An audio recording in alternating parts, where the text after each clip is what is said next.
It's great to be back, and yeah, so as Matt said, today I want to talk about really one project, this tile design I made for that train station in Wannsee. And the project started early this year when I got an email from a curator called Ruth Uhr. She's originally from, I think, Israel, lived in London, worked for the British Council, and is in Berlin now. And she said, Christoph, I have a great project for you.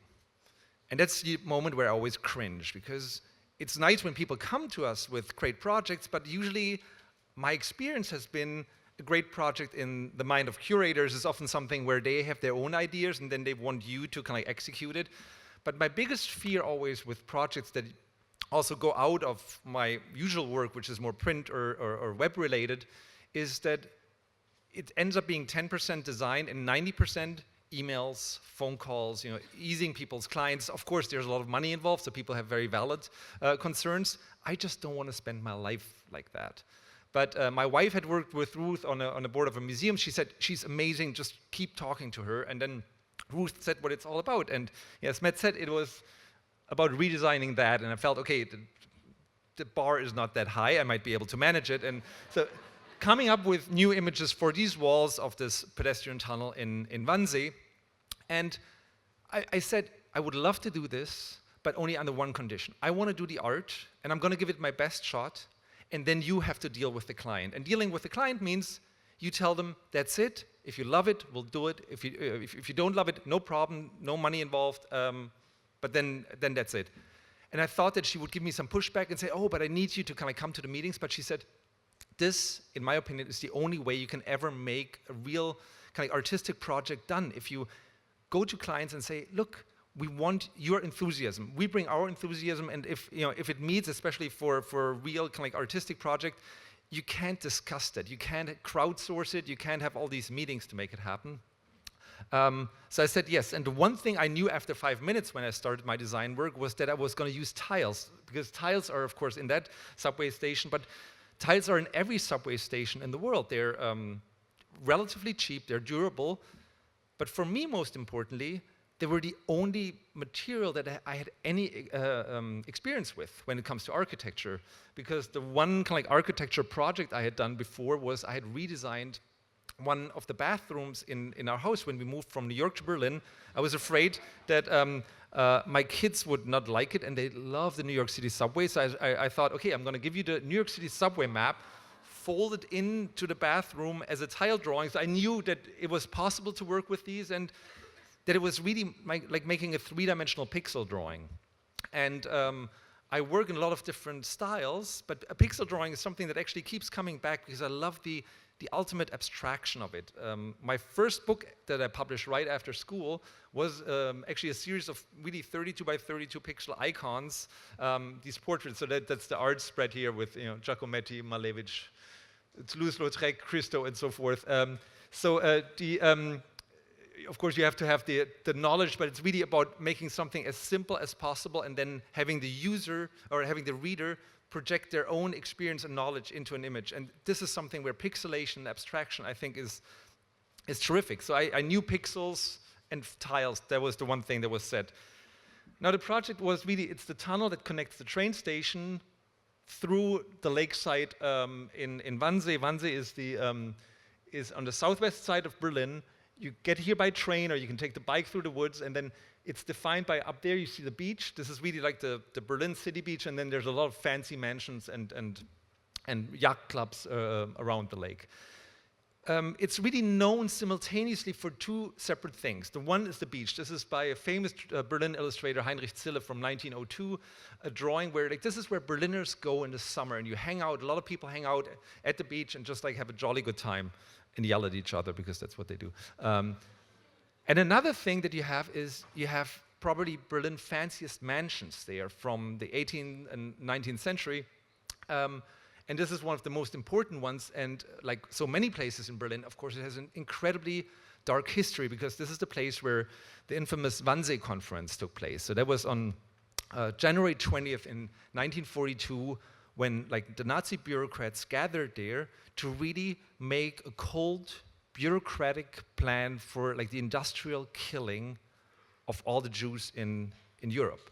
For me, really like century with a lot of low points. We did it the moral low point, something that's just cold and brutal. And this really happened here. People gathering for a meeting with this unfathomable outcome.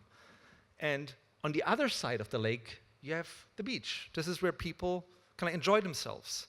And these things are sitting side by side. And I thought, I can't kind of have them cancel each other out, because the idea is that Berlin consists of both. It consists of this dark history that has not only the Nazi part, of course, but like even the earlier stuff than the wall, the communist part. There are so many chapters of that history that's in Berlin. And of course, it's a vibrant, international, fantastic city. And something I really appreciate about Berlin is how it deals with a lot of that past by not hiding it away in kind of faraway memorial where you take the kids once a year, but it's really inside the city. So these are called stepping stones. These are little copper stones. They're placed all across the city. So we have a few in front of our house. So it's a private initiative where people researched to find out who died in that house. So you come home with your groceries, or you're going to a birthday party for your kids, and you step over a name of somebody and says, like, this is the person who lived here, this is where they died, and that's what really keeps them alive, and it's part of your everyday life. And I think this is a great way to kind of keep the history as part of everyday life. Another example that I think is incredible is like the wall, is only still visible in very few places, but wherever the wall was, where you now have like the city being one, you have this scar of cobblestones that runs through the city. And it's so abstract, but I think in that abstraction is a huge power, because it really weaves it together with contemporary life and with everything that's happening. So I thought I really wanted to show both of these sides of Wannsee, the historic part and the kind of like carefree, beautiful summer day. And I started really with the Haus der Wannsee conference, because for me that was the key part. Like I wanted to solve that one, because for me it was the most difficult one to kind of, is there a way to do justice to that kind of evil with an image? And the first approach was to kind of use more of a conceptual illustration here with that conference table, and then the train tracks referring to the trains going to Auschwitz. But it ended up feeling for me too much like an editorial illustration, and I wanted something that really refers more to the actual landscape there. So I used this image of like two people visiting the lake and then seeing the villa, and just having this one red window and then the red reflection in the lake as a reference to what happened there. And for me, it was also clear, like, if they liked it, I was happy with this. I felt if the German railway would accept that, then I know we were on the same page, and they did. And from there, and it was kind of easy and to kind of bring the whole thing together. So the other side was much more fun and easy. So that's really the big beach scene. You have all these people, and then like there's the woman slowly submerging, people in the rowboat. Of course, the weather is not always as great as advertised. And then in the back, you have the skyline of Berlin in the distance. Max Liebermann, the probably most important German impressionist, had a house there at Villa Wannsee, and I turned basically like that painting in the villa into this. Liebermann is also famous for a quote which comes up a lot these days. It's like he died in the mid-30s, but he saw the rise of the Nazis, and said, "I cannot even eat as much as I want to puke," and I keep thinking that a lot these days. And so this is what I love about the abstraction of these tiles, is that on the one hand, it's abstract, it's detailed enough that you can tell story, you can like show diverse people, but on the other hand, I think it's so abstract that it allows the viewer to project their own stories and their own identities into the drawing. And I think this balance is something that worked nicely. And so I did the pixel drawings. They were like basically 2 1K files, the smallest project I've ever done.